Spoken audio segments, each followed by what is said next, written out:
Hey, it's Jeff Lang. I am at Compass, the new brokerage I'm with. I'm going to talk about that today, as well as what happened in the first half of our real estate market, first half of the year, and what's going to happen in the second half of the year. So stay tuned.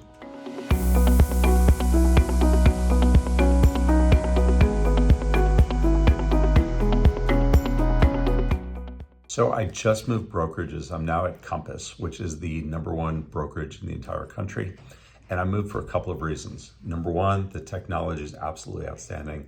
Second is I get to affiliate myself with a lot of agents that I worked with when I was at Alon Pinnell in the past.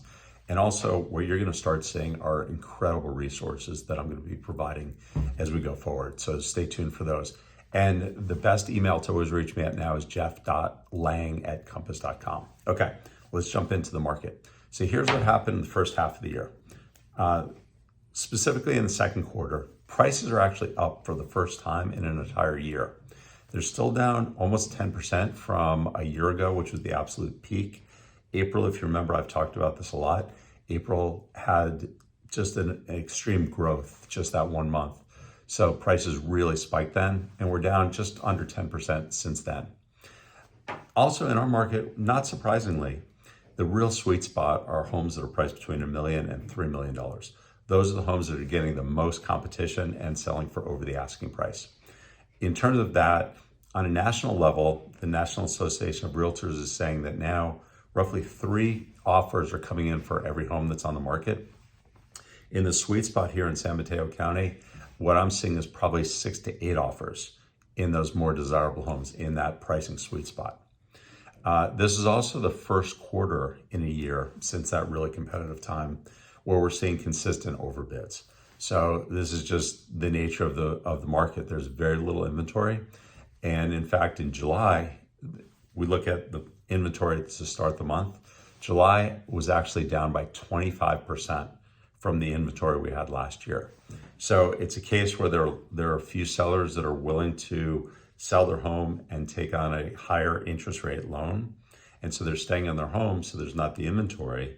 And so the buyers are having to compete over that limited inventory. Okay, so let's talk about takeaways. So things that you can take action on or think about. If you're a buyer, the forecast is that interest rates are going to stay the same, possibly even continue to increase a little bit going forward. There are very, very few people who think interest rates are coming down in the remainder of the year and probably even into next year. The Fed is meeting in a couple weeks and they're very likely to raise rates yet again. As I mentioned, we continue to have very low inventory and that looks like it's going to continue. And so if you're ready to buy, I would say jump in and buy.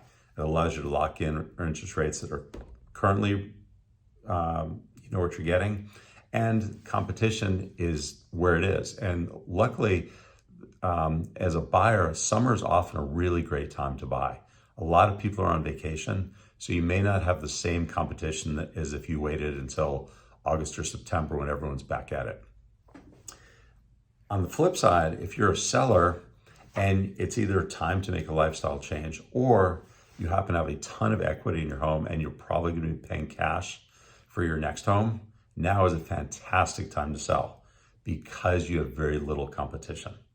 Meaning a lot of buyers looking for your home, not a lot of homes for them to choose from. So yours is going to get a premium price right now. Please reach out to me. I love having conversations about the market, your individual situation, and always reach me at jeff.lang@compass.com. And I look forward to talking soon. Thanks.